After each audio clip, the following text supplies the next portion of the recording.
but I'm the Southwest Region Rep for NACD. And I just want to really thank everybody for coming to our first outreach and marketing session.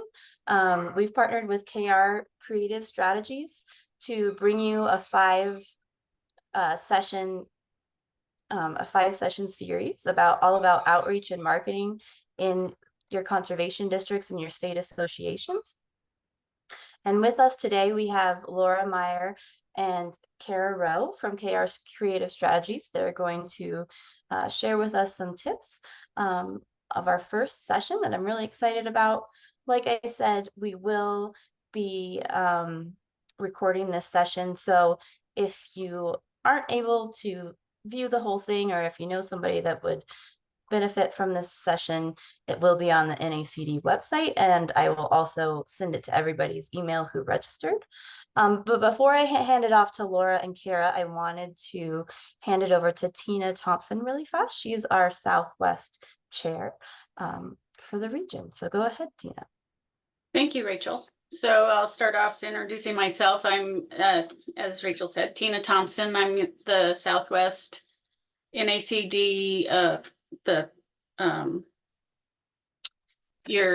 chairman of the Southwest NACD, and I'm really excited about this training session. And I thank you, Rachel, for putting this together, and thank you, Laura and Kara, for being here, and KR's Creative Strategies for putting this on. I'm excited to attend these five sessions, and look forward to what we have to learn for this.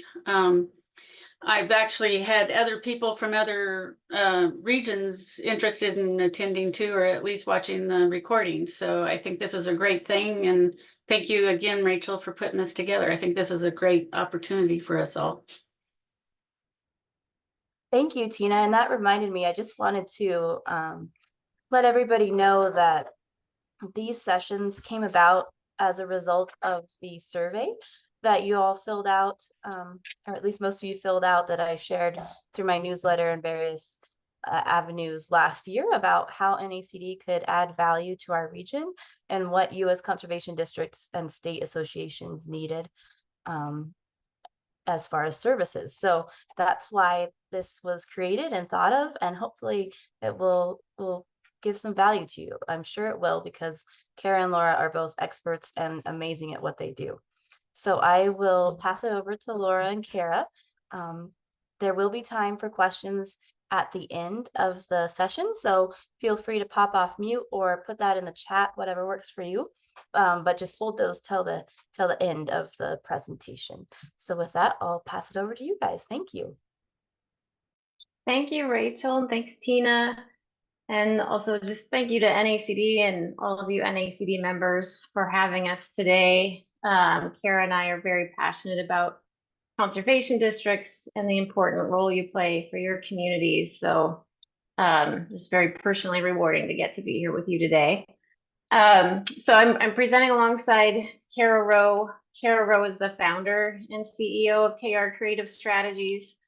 She was born and raised on a wheat and cattle farm in Eastern Washington, and she has over 20 years of experience in communications, including ag and policy marketing, and telling stories for conservation districts, which is how Kara and I met. I used to be the director of communications for Washington's State Conservation Commission, where I was promoting and marketing Washington's 45 conservation districts. And it was in that capacity where I connected with Kara. Kara had launched a TV program that's now in, oh gosh, season 12 or 13, called Washington Grown. It's a farm to table TV show that tells the story of crops out in the farm and then how those make it to consumers' plates. And there was an opportunity to tell the story of voluntary conservation and conservation districts in particular on episodes of that show. So that is how Kara and I initially met, and now we are both at KR Creative Strategies, and we specialize there in telling the stories of agriculture and conservation. So like I said, being here with you today is right up our alley, and just such a pleasure to get to be here with you. So we're talking about turning technical assistants and BMPs into meaningful stories today. And I had a story come to my mind from my time when I was with the Conservation Commission in Washington State when we first started talking with Rachel about this session. And it made me think of a time when there was a landowner in the very far northeast corner of Washington State who had received some fire recovery assistance from his local conservation district, Stevens County Conservation District. A wildfire had burned through his ranch and really devastated it, and that was followed by a really wet spring, which caused a lot of erosion. And the way he told that story was so impactful. I think about it often. But what I'm first going to show you is how that story could have been told, which is more of a report form. So like a report version of it could have looked like this. Just a list of bullets. You've probably seen entities provide an overview of a project in this way. Just bullet, bullet, bullet. Carpenter fire burned through his ranch. Next spring, there were heavy rains that caused a lot of erosion. The conservation district worked with the landowner to provide TA and cost share and BMPs. And that's the end of the story. But it's actually more of a report. That's not what he did. What he did is he turned it into a story that is something that I still think about. And I feel like very certain actually that if it had been provided in this bullet form, I think I would still obviously be really aware of the important role that districts can play in such a diversity of fields and services to landowners and communities. But his specific story, and a specific example, I don't think it would have stuck with me, but it did because he took the time, and not isn't saying that everybody has to do it this way. He took a lot of time to tell his story, but it was more about the specific human and personal story that he shared as part of the project that he worked on with the conservation district. He made his own video to document the project with the district, and he narrated it himself. And I'm not going to share the whole video during this because I think we've all experienced enough times of trying to share video virtually that doesn't turn out that well. But I wanted to at least share some quotes from his narration. And he started off by sharing a very personal anecdote that was, this fire was particularly challenging for me since I lost my childhood home to a fire when I was in high school. And so right away, that has stuck with me. The fact that this is somebody who has been devastated by fire twice, and once in his childhood. And so when a wildfire burned through his ranch, you can imagine how triggering that would be, how emotional that would be. It's hard enough for anyone, but if you've already experienced a tragic fire in your childhood, you just become immediately personally invested in the story. And he was generous enough to share that detail in his story of his project with the district. He also shared, in response to some testimonial questions that the district had asked, statements like this: working with the conservation district was like working with neighbors, which they were. And I love that because that's so true.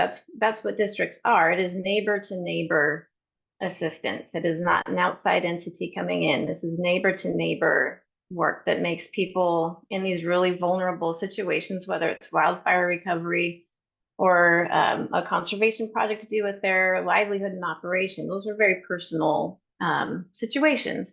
And it's the neighbor to neighbor trust that makes it possible. But having him describe it that way is so effective and memorable. And then one last example from his narration is, if I had to choose one word to describe my work with the conservation district to get my ranch back on its feet, it would be community, which again is such a sweet and different way to present than those just a list of bullets. It's a human story, and that's so key. And I think the main take home from what Kara and I are going to talk about over the next 30 to 40 minutes is that, yeah, there is a role for reports, but reports inform where stories about people transform. And it's the people piece, it's the relationship piece of conservation districts that make you so special and so unique. It's why you exist. It was an acknowledgement of how important the role of people and relationships are in conservation that led to conservation districts being created.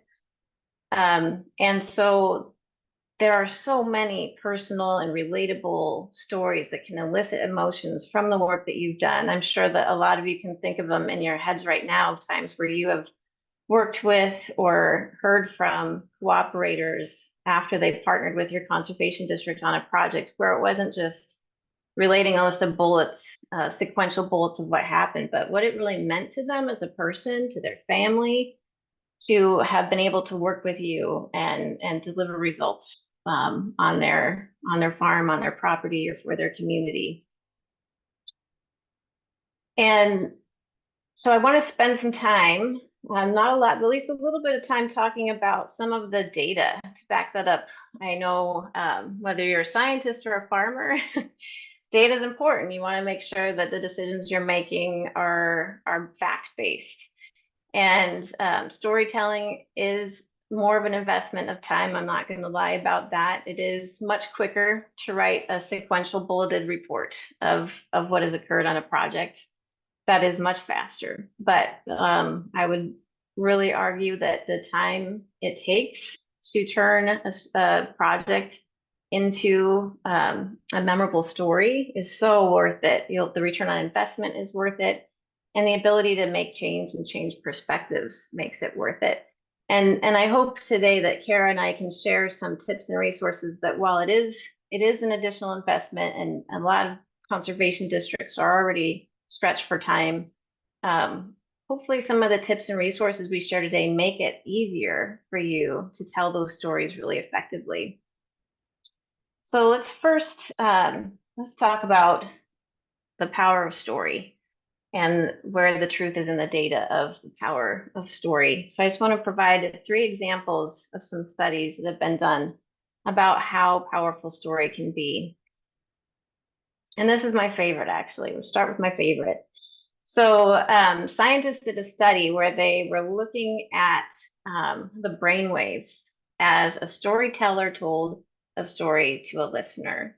And what they found is when the story became more engaging and there was more emotions coming up, it was reaching more of emotional parts of the story. So you can imagine parts of the story from the example I shared in the beginning, where he was sharing about this being the second time he had been impacted by fire and what it meant to him to work with his conservation district. In those times of heightened emotion, they were finding the brainwave patterns of the listener start to mirror the storytellers. And that indicates an opportunity to help people from really different perspectives actually start to shift their core beliefs. They're starting to imagine and see themselves in this story from the teller's perspective, and it allows them to open up new ways of seeing things, new perspectives. So you can imagine whether you're talking to a potential cooperator about a project that that you're wondering if they want to sign up for, or if you're talking to a potential funder about an opportunity to support your work, how important it is to tell a story and do it in a way that helps them maybe even shift their beliefs and see the perspective and importance of your work. Another example, similarly, when stories reach a more emotional conflict or just story between the characters involved, the more areas of the brain light up.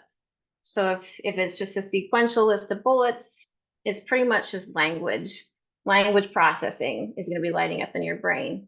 But once you introduce a human element and some emotions to it, more areas of your brain are going to start to light up, including the areas that are involved in emotional processing and imagination. And that is what helps people really, again, find empathy, imagine what it's like to be in somebody's situation, and really see the value that conservation districts bring.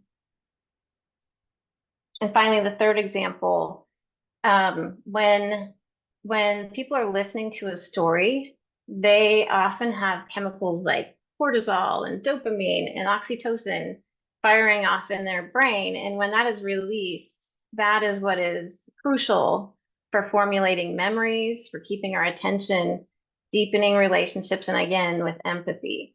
So again, you can see it does take some time to translate work into stories, but there's so much return on that. The opportunity to really deepen relationships, to help people see the value of your work in a new way, to feel empathy for the folks that you're working with and how meaningful it is, that role that you're playing in assisting them.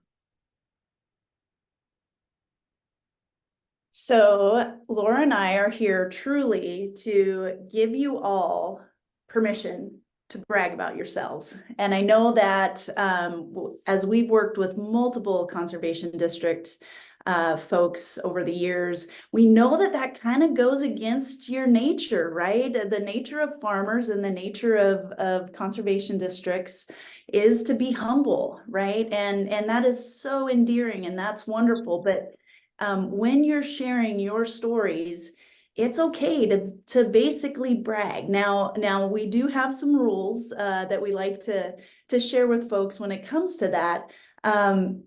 It's okay to brag in this circumstance because you're bragging about others. And what we're going to do today is give you the tools of how to tell the stories, share the stories, and brag about your community. That's really what this is all about. It's not about you. It's not about, trumpeting your personal, victories in ways that we all feel uncomfortable with, but it's about sharing those wonderful stories, those human elements, and those successes that you guys get to work with every day. It's about sharing those stories about your neighbors. And honestly, guys, the truth of it is, if you don't tell your story, somebody else is going to tell it in their version. And they're going to tell it on your behalf in a way that you may not want them to. A great example that we talk about a lot is, and this is throughout the US, this isn't just, the Pacific Northwest or the Southwest or the Midwest, but a great example is small farmers market farmers, which we all serve and we all love. They're in front of people on a regular basis. It's just the nature of how they market their crop. Well, because they're in front of people on a regular basis, they have their version of farming that they have shared with people. Whereas our commercial and production agricultural farmers, they're not in front of the public on a regular basis. And so people hear one side of farming and they don't hear the other side of farming, right? So again, this is an example of if you don't share your story, someone else is going to share it for you. And sometimes that can be a good thing, sometimes that can be a bad thing. But either way, it's important that you control the narrative that you want out there. And so that's one reason why it is okay. We give you permission to brag about your people and your stories. As we've talked about, it's the best way to bring more voluntary conservation services to your community. If you don't share, they don't know. And it's not a lack of ignorance. It's just they simply don't know that these things are happening, especially with our public decision makers, our funders, of course, our voters. They do need to know the value of their investment in order to then invest more. If they don't know what they're investing in, it makes it real hard for them to, make those decisions. And we'll talk a little bit more in a few minutes. Laura's going to share some of those areas of where our language sometimes can be a barrier, and we'll showcase how we can get through that. So what are the elements of a good story? It's basic stuff that we all learned in English class, right? We have our characters, which are the people that Laura just shared is the most important element, the people that are involved. Then we have the setting. Then we have the conflict and the resolution. So it's just like your favorite movie, right? You have these characters that you become endeared to. And then you have the setting, which is, the area of basically the connection of you and your audience is the setting of why should they care? And then the conflict, of course, is the challenge, the problem that we're trying to solve, and then the resolution and what ended up being the case. And so those are the same elements that you want to include in your story when you brag about your friends and your neighbors who are doing great work. And then we have the challenge of how to make it clear, how to get to it quickly, because I hate to say it, guys, but our attention spans today, I think you all can agree, it's getting shorter and shorter and shorter. And our next generation, we do struggle to keep their attention. They're used to looking at these things. And I think you all can agree that it's just swipe, swipe, swipe, swipe. Laura and I have given a lot of presentations about social media, and you know, in some cases, we've seen reports where we have half a second to catch people's attention, which is a little bit, you know, of a challenge, but it's not an unsurmountable challenge. So really master the art of getting to your point quickly, whether it's in a legislative or a congressional meeting, or if you're talking to your neighbors, whether they're of an older generation or a younger generation. It's really the idea is to try to get to the point quickly, but still share some of those endearing moments, right? I love the quotes that Laura pulled out of that Northeast Washington story. You know, those are the nuggets, right? Those are the pieces that people really can identify with. And then now Laura's going to share some of those things, those words that we try to avoid when we tell our story. And this, I can say from experience, can be the hardest part sometimes. When you've been working in conservation and in the conservation partnership a long time, there's words that just become as natural as anything else that you say around your dinner table with your family.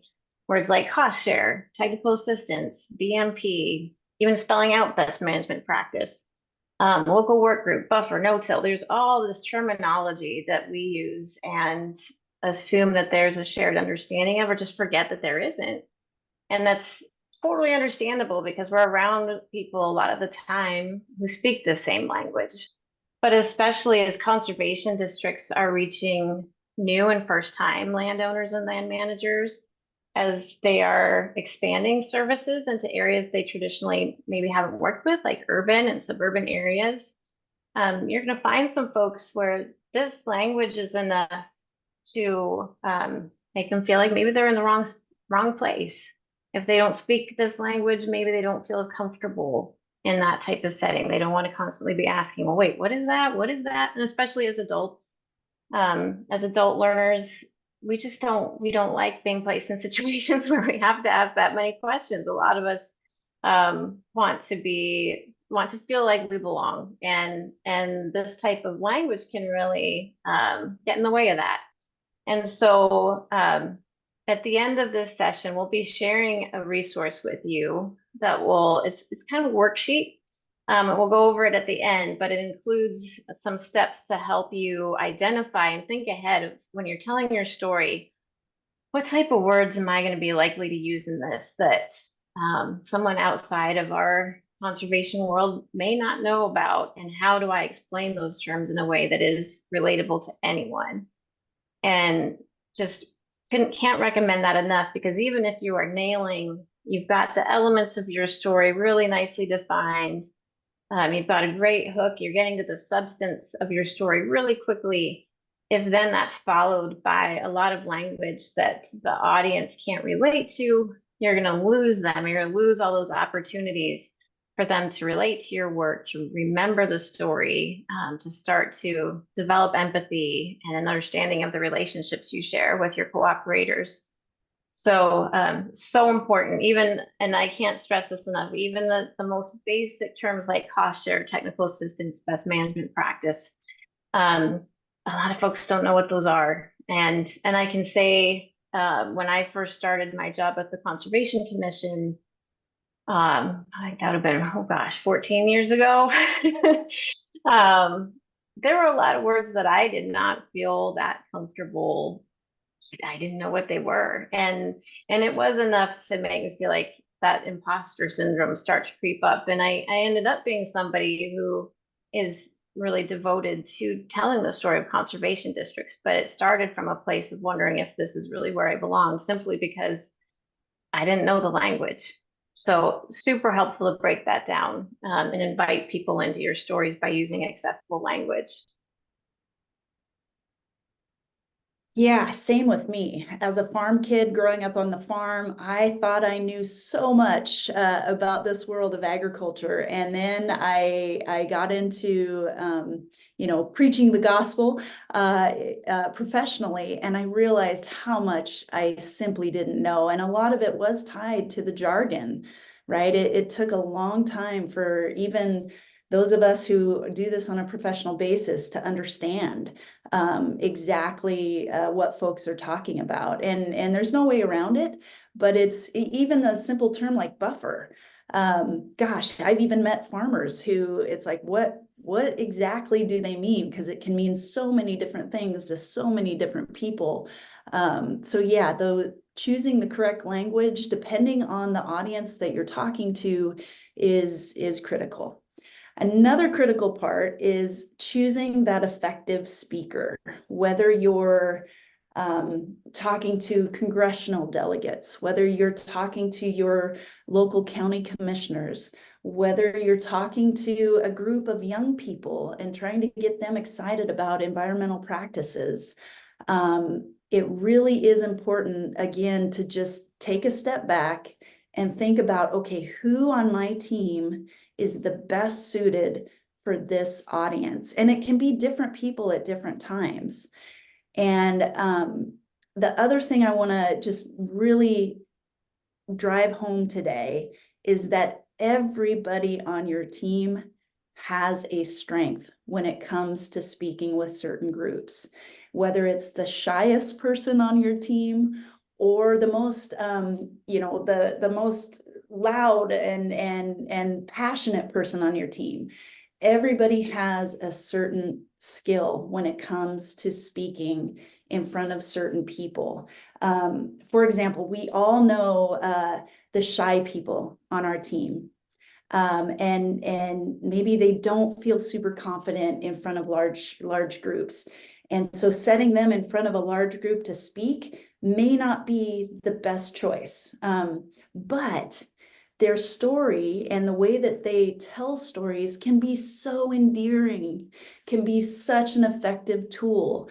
Those folks who are a little bit shy, maybe they're great on one-on-ones. Maybe they're great with small groups.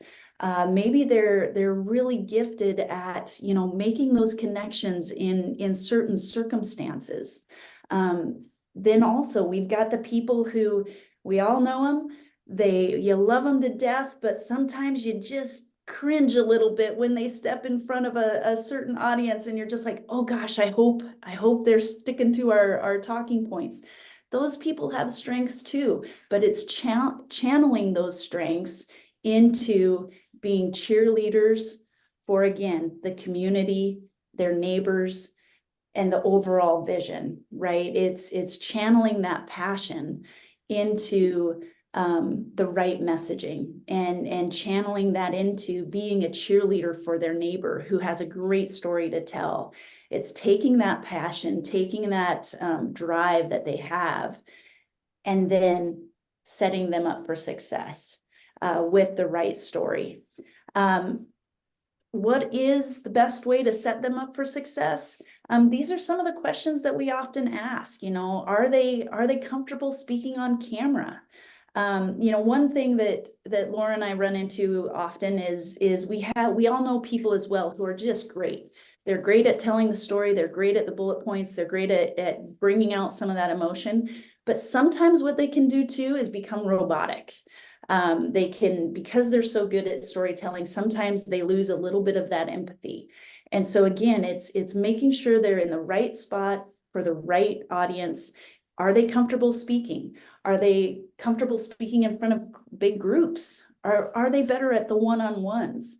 Can they be trusted? Can they be recognized by that specific audience as to, are they going to make those connections at the right time? And so asking yourself, taking a minute and just saying, instead of just saying, oh, yep, Bob, he's got it. He's always our guy who does every booth. He goes to every legislative session. He does all this. Maybe take a step back. Bob is still great, but maybe Susie over here has some strengths too. And figuring out where those strengths are and setting them up for success in front of the right audience, and just spending a little bit of time on that will make, will really increase your ability to connect with different people. And just to back that up, I put 95% plus, because if you look up the number of consumers who read reviews or testimonials before they make an online purchase, you'll see a range, and 95% is on the conservative side of that. Some people say it's up to like 98 to 99% of people are, before they make a purchase online, they want to see some reviews. They want to see a testimonial. They look down at the bottom of the page to see how many stars this product has gotten. So you can imagine if somebody's going to do that and take the time to look for reviews before they buy a sweatshirt, you can imagine that a lot of folks in your community would want to see a testimonial from one of their peers about their experience working with the local conservation district. So testimonials can be just such a huge, important part of your storytelling. It's one thing, every conservation district has staff and board members who can do an excellent and very effective job of telling your story.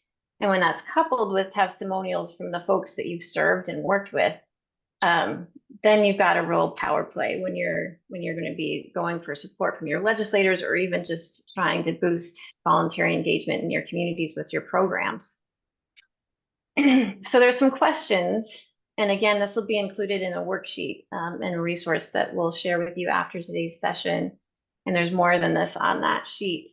But there are some questions that we've used repeatedly that have drawn out some really strong testimonials from conservation district partners and stakeholders. A couple examples on the screen. One is just, why did you choose to work with a conservation district rather than going it alone or working with another entity? And typically when you ask that type of question of someone, it draws out what makes your conservation district a unique service provider in your community that's unlike anybody else. There are some communities where the CD is kind of the only game in town for this type of work, but there are also a lot of counties where there are a lot of service providers. There's competing service providers like the Nature Conservancy. There's other agencies, extension offices. There's a lot of other folks that provide somewhat similar services in the same general realm. And it's so important to be able to describe what makes the district unique. And when you ask this question of folks you've worked with, it really helps you define that.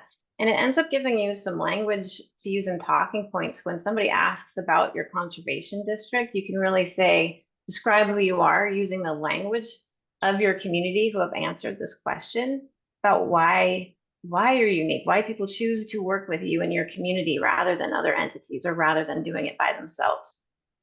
Another question is, if a friend asks you, why should I support or work with conservation districts? What would you say? And again, by framing it that way of like, if it was a friend, so you'd be saying this to somebody that you care about and trust, and they trust you. What would you say about supporting or working with a conservation district? It again draws out just some amazing language. And even if you don't know exactly how you're going to be using these testimonials, if there's a way to write it in as an option for your agreements with folks that you're working with on conservation projects, including a place for them as they're closing out a project to submit responses to just those 2 questions, you're going to end up with quotes and language that you can use across so much of your marketing materials, whether it's a direct quote that's on different pages of your website or on materials that you're producing on social media, or if you're just pulling some of that language and using it in your own talking points so that you're sure to be talking about your work in the way that your community does. It's a great way to harvest some language and some testimonials of your work. And I'll also say that most folks, when you ask them for a testimonial, even the ones that are really excited to give one, they appreciate some prompts rather than having a blank slate. A blank slate can feel a little overwhelming to folks who are just like, hey, we just want a testimonial. It's a little hard to know where to begin. And at the same time, you don't want to ask too many leading questions because that can feel a little too confining or almost it can almost feel a little insulting to folks who feel like they know what they want to say, or they have some idea of what they want to say, but they just need a little prompt of how they can get to it. So these are the types of questions that are open enough to allow them to share what they want to share about their experience working with you, but without having them start from a blank slate. So one part that often gets put aside or not even thought of is how to distribute those stories. Once you have those stories, once you have that idea, picking the right platform to get those stories out is almost as important as the story itself. So in our time of doing this, we've created so many videos for people, and I love video. I will be the first one to tell you, video is my background. It's what I went to school for. Shy of getting all of your community on a bus and taking them out to your project and showing them firsthand, video is the next best thing, right? Videos are wonderful, but I've created so many wonderful videos that get seen by 10 people that it really has made us at KR stop and say, okay, we really have to help our friends that hire us to do these great pieces also have an implementation plan. Because you can have the best video and you can have the best podcast or you can have the best one pager, but if it's not seen by people, then that's the biggest problem that is there, right? So we have to take some time to think about, okay, we have this great story to tell. What is the best way to tell it? And then what is the best way to get it out so that the public sees it? I know a lot of times people will go to conferences and they come back and they're like, oh, I saw this example. These folks were up on stage and they were talking about this great podcast that a conservation district did in somewhere else. And so we got to come back and we got to do a podcast, or we got to do a video, or we got to launch a Facebook page. But in reality, that fill in the blank may not be the best thing for your community and for your district. It's really thinking about, okay, that is a great tool, but is that a great tool for us? Sometimes the best tool is literally spending 2 hours at the coffee shop with a dozen folks and just telling them what you're up to.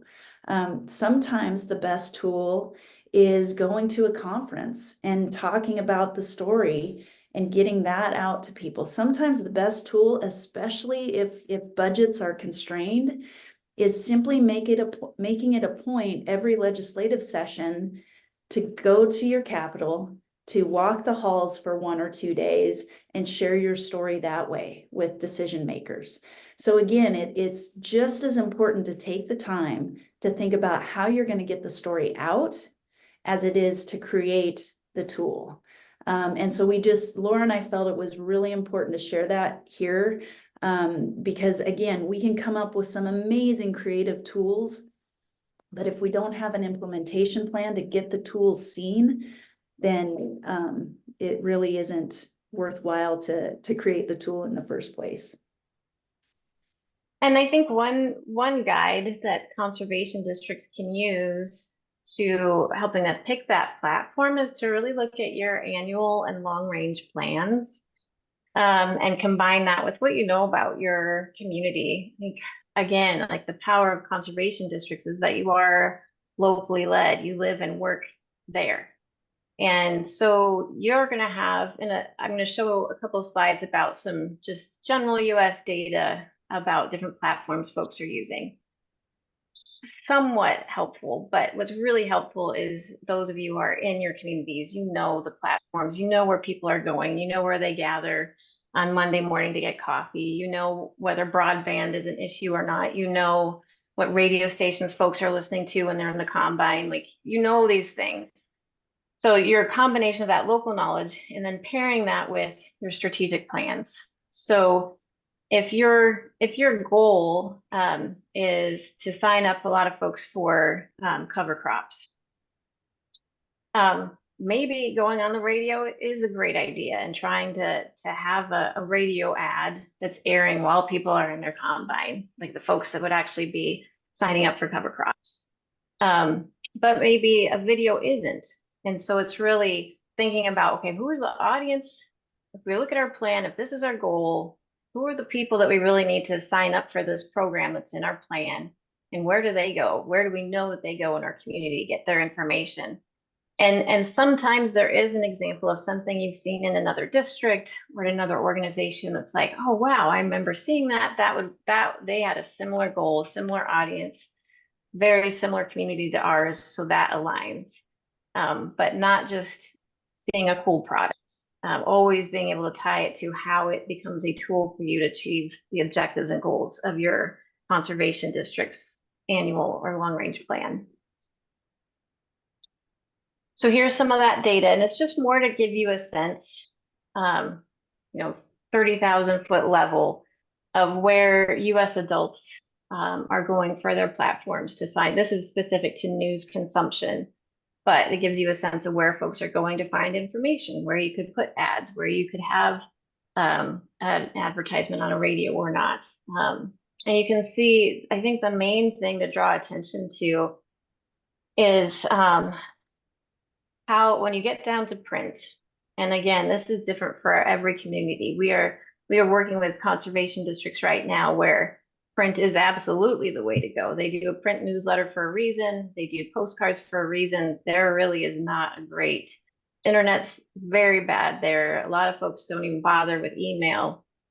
There's a reason why they rely on print, and you will know that best. But just to be aware of, generally across the US, you can look at the folks who never and rarely use print for their news consumption, as far as the platforms they're using. And individually, each of those outnumber both the sometimes or often, just for that platform alone. And then on the other side of things, you can see how rare it is for folks to never or rarely turn to a digital device. So it is not the most comfortable thing, I think, for some conservation districts to venture into the various social media platforms. But if you're in a community where this really aligns with what you know of the folks that you want to work with, particularly in some of the urban and suburban areas that you're trying to expand to reach, if you know that they sometimes or often are using digital devices to get information, it is very much worth the time and effort and even the headache to go there to reach them. And speaking of that urban, suburban, rural, this breaks it down a little bit more. And both of these are from 2023 studies from Pew Research Center, which can be a great resource for finding this type of data if you're interested. This is looking at the various social media and online platforms. And you can see from urban and suburban, the number of folks that are using things like TikTok and Twitter.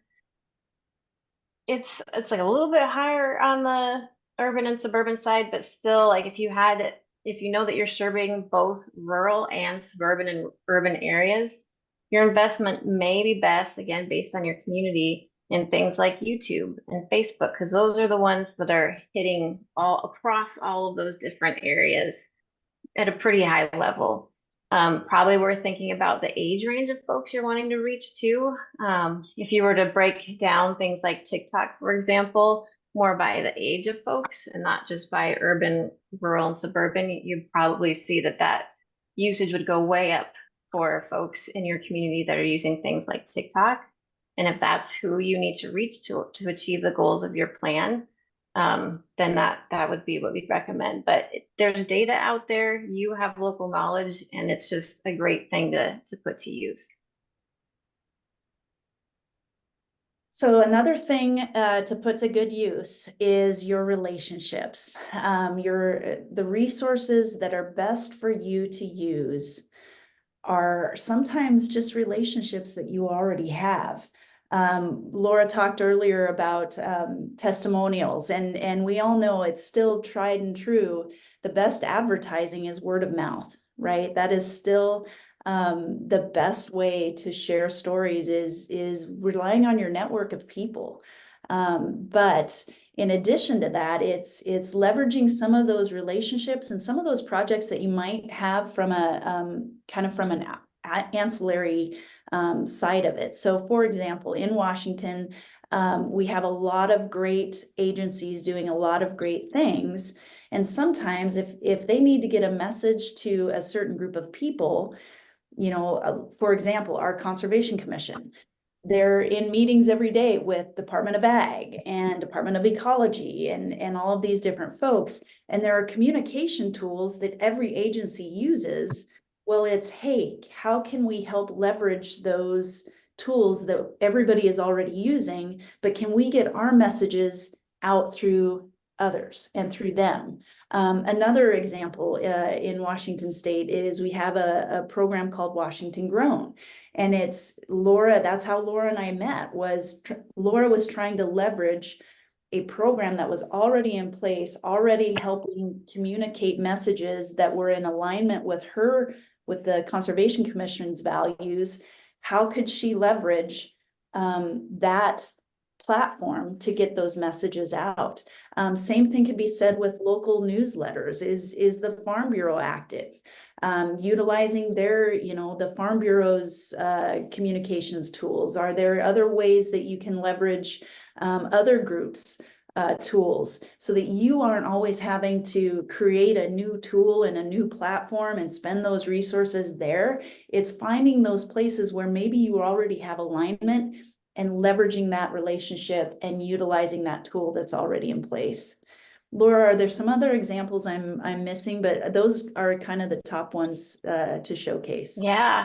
Yeah, those are great. And I'm based in Iowa now. I've been here for a few years, and I've seen conservation districts here take advantage of partnerships with the Soybean Association, with their co-ops, and sometimes these are partners that are kind of starving for content. So even if you're just kind of warming up to using social media, you're not quite ready yet.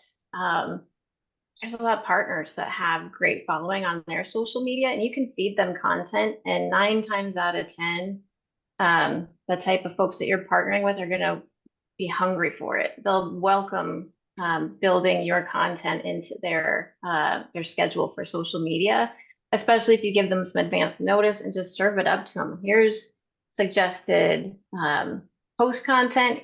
Here's a suggested photo to go along with it. Here's a video we took on our phone. It doesn't have to be fancy.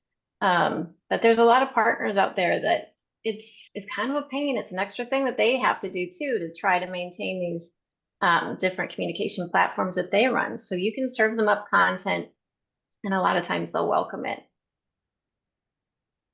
So before we open it up for questions, I just wanted to give a quick overview of the resource that Rachel is going to send to folks after we conclude today. And it's really just a wrap up of a lot of the key points that Kara and I covered today in a worksheet form. So it's a PDF that you can fill out as many times as you want.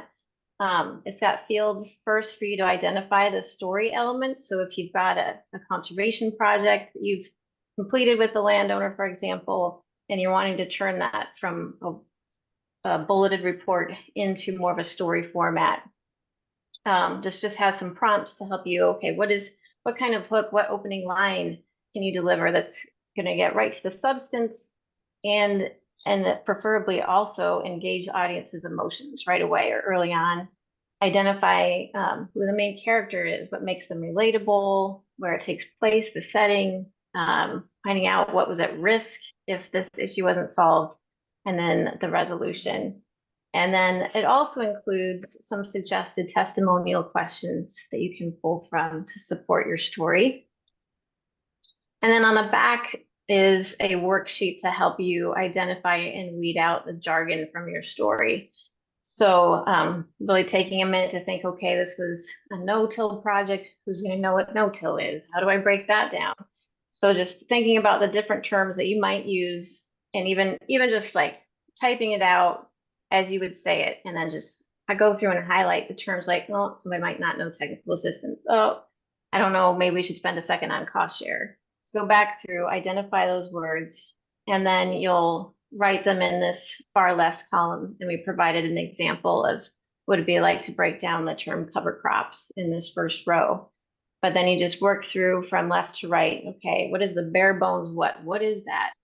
The bare bones why? Like why is this important? What is the ultimate purpose of this term? And then an analogy. And analogies are such an effective communication tool. If you can find an analogy for the term that you're trying to describe, it's fantastic. And then in the last column, you can put it together into the sentence or definition that you can provide in your story for that term. Another great little thing to keep in mind with that when you're trying to translate, right, is the average American speaks in a 4th to 6th grade level, right? So that is when we're talking about how do we speak to each other. Think about, okay, if I was going to try to explain this to a 6th grader, and that's not intelligence wise, that's how we are. But try to think of it that way. If I was going to try to explain this to a 6th grader, how would I explain it? And you can pretty much, for 95% of those conversations that you have, that's kind of the template that you can use when you're speaking to your peers as well. All right. So we've got a few minutes now to open it up for questions. And Rachel, I'll turn it over to you for how you want to moderate that. Yeah, if anybody has any questions off the top of their head, feel free to just come off mute, or you can put that in the chat. And if you think of something, 5 minutes after the meeting is over, that's always how it is for me. I'm sure that I could pass those messages along to Laura and Kara, or their contact information is available as well. While people are thinking, I had a couple questions. How does getting to the point quickly square with telling a story? I think a lot of people think, well, I have to use bullet points because I need to get to the point. I need to convey this information. I can't take a long time to get there. So how do you juxtapose those two things and still keep everybody's attention? Well, I could say just really quickly to that is referring back to the story I opened with of the rancher. Because one of the first lines, I think it was the very first line he said in his narration, was how devastating this fire was because he'd experienced one that destroyed his childhood home. And so right away, like you know where the story's going, getting to the substance of like this was a devastating event for his ranch and for him personally. So right away, emotionally and in terms of substance, you kind of know where this is headed. You're emotionally invested in how it turns out. So I think, and then he followed that with more details about how he worked with the conservation district, but you are hooked and invested in listening to the full story at that point. But Kara, what would you say? Yeah, we're with clients that we help, especially in the policy realm, we kind of have a little, it's not a trick, but we prepare a 30-second version, a 60-second version, and then a 3-minute version of the story. And that, again, the 30-second version is probably the hardest one to create, because you have to, just like, Laura's example, you have the setting, the person, the conflict, and the resolution all in that first sentence, right? But you get the gist of it, and it doesn't have to be perfect. That's the other thing, is give yourself a lot of grace. in this. People want to give you grace, and if the story is engaging, they know that it's going to take a little bit of time to get to it. But that's a kind of a tool that we always use, especially with our policy clients, is no matter what story it is, we have a 30-second version of it. If you're just walking through the hall and you have to get to the point really fast, and then we have our minute-long version. And then, as you guys know, when you get in the room with the legislator, you have about 6 minutes with them. So you have to become, and odds are you have more than one story that you have to get through to get to your, to get the end result that you want. So having those in your back pocket are very helpful, so that you're ready to go, no matter whether you're in the elevator with somebody or you're sitting in front of them at the dinner table. Great, thank you. Looks like we have a few comments and questions that popped up in the chat. So Amber says, if you have examples of effective stories shared, that would be helpful, such as effective Facebook posts, effective newspaper articles, etc. And I'm sure you guys do have quite a few examples of those. Yeah, absolutely. And that's something that we can provide to Rachel. And when we share those PDFs, we can definitely give you guys some great ideas that you can then take and run with. Great, thank you. And Cuba Soil and Water asks, how do you bounce back from an audience that is not interested or engaged?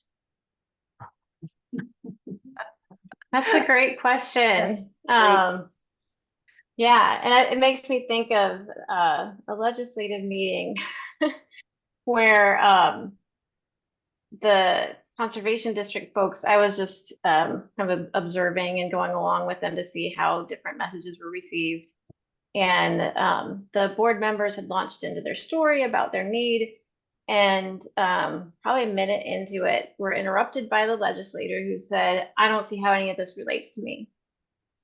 And so that was a very vocal example of that. It could also happen in a more public setting. But what the district did very wisely was it was an opportunity to ask a question.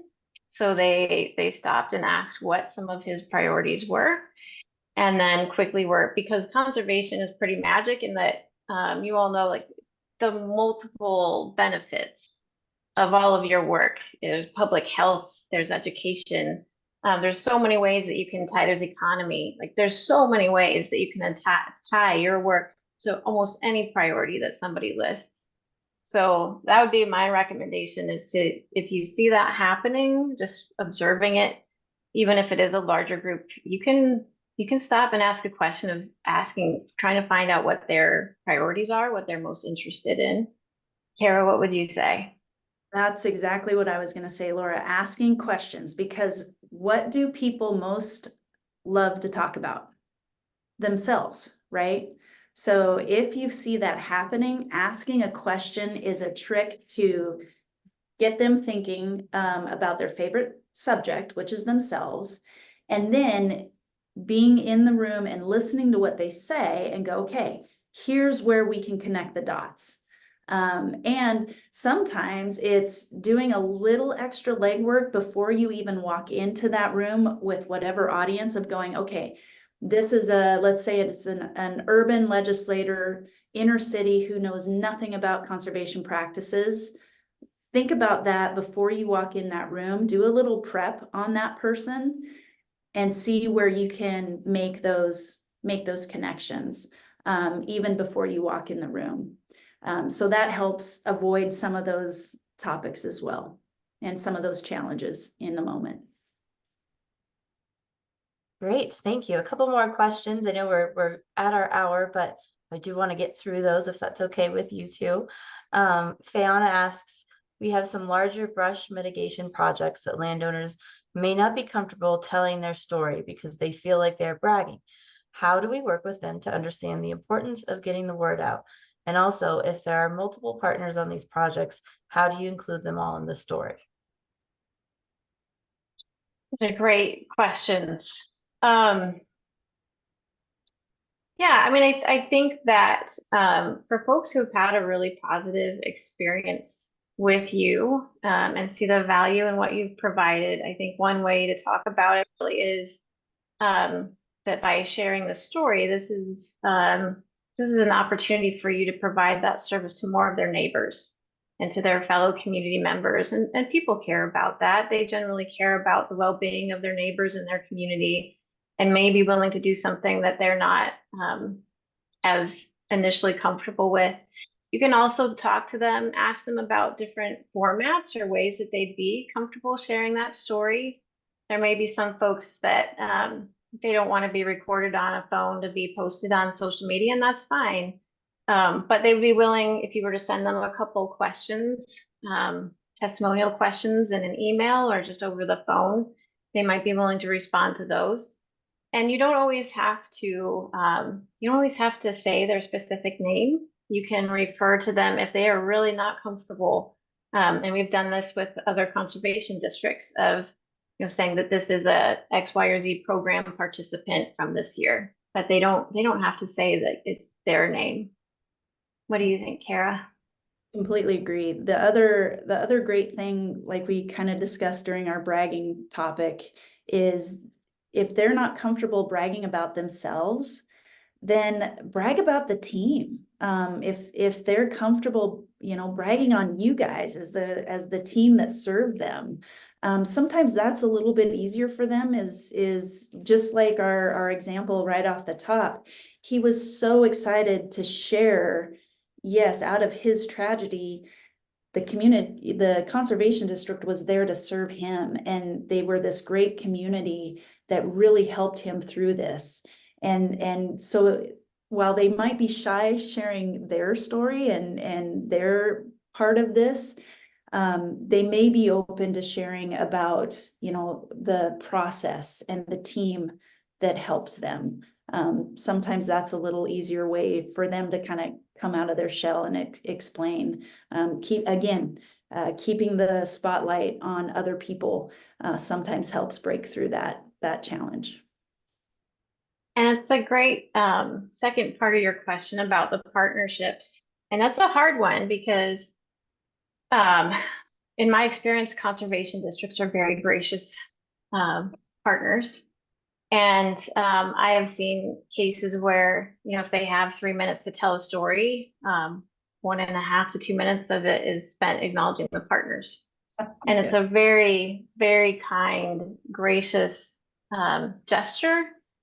Again, ultimately, at the end of the day, unless your goal is to acknowledge partners, if your goal is to educate folks about the importance of your work, gain support for your work, have more people voluntarily enroll in your services, spending that much time acknowledging partners may not be the best way to use that. There are ways to acknowledge them on websites, through logos, to even have an entire page dedicated to your partners where you link to their websites is a great way to acknowledge them. But it is that is a tough, and it's a great question to ask because, again, partners are so key to your work, and you don't want to. I know districts are very appreciative of when they receive acknowledgement of your role, and but just think again about in this story, what is the ultimate goal? And if it's not all about partner acknowledgement, make sure you're spending the appropriate amount of time on the story itself, the outcome, celebrating what was done, the public benefit of what was done with public dollars, with an opportunity for maybe folks to learn more about your partners. Your telling your story isn't the biggest part, is not the thank you speech, right? The biggest part is sharing the example of the good work that you do, and giving that nod to your partners by saying, in conjunction with so many great partners, we were able to do X or that, but it's not necessarily the Emmy speech of thank you to this, thank you to these people, thank you. That is not that. There's a time and place for that, but trying to get in front of the right audience and share what is happening isn't necessarily the time for that. Thank you for that great insight. All right, last question before we wrap up here. Amber asks, for Facebook, is there a stellar model we could like to get lots of good ideas from as they show up in our news feed?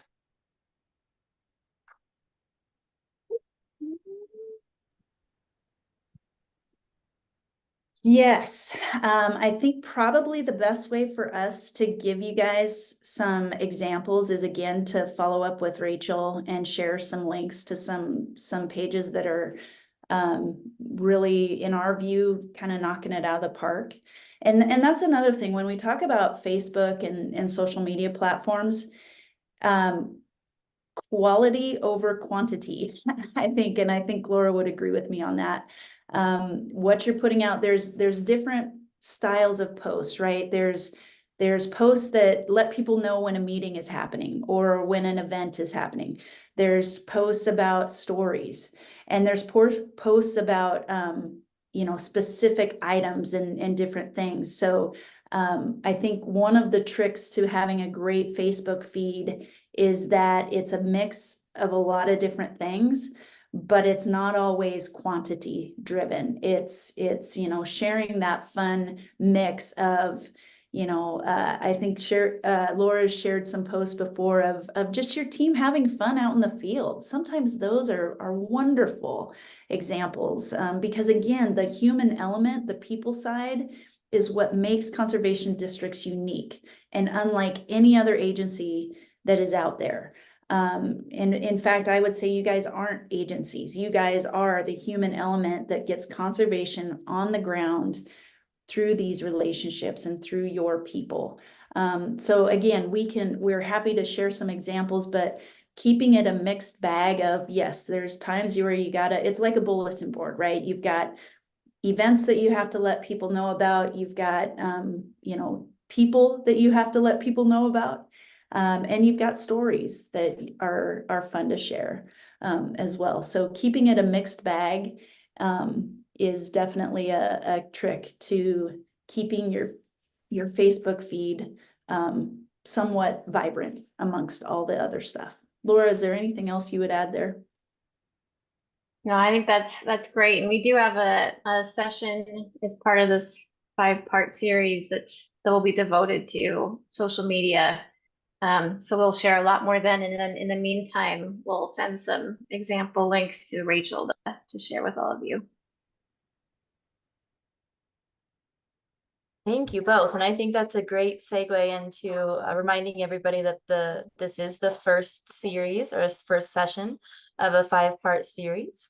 And our next session is going to be on June 6th. So if you've registered for this session, you're automatically registered for the next one as well, but I will send out reminders of when that is and what the time is. And of course, like we've talked about, this was recorded. And so this recording will be on the website. And also I will share those other resources that we've talked about with you all when I also email the link to the recording to everyone as well. But I want to extend a huge thank you to Laura and Kara. I think this was a great session. I really appreciate it. And I am just really excited to get into the 4 remaining sessions as well. I think this is a really great series, and thank you so much for spending time with us this morning. Thank you.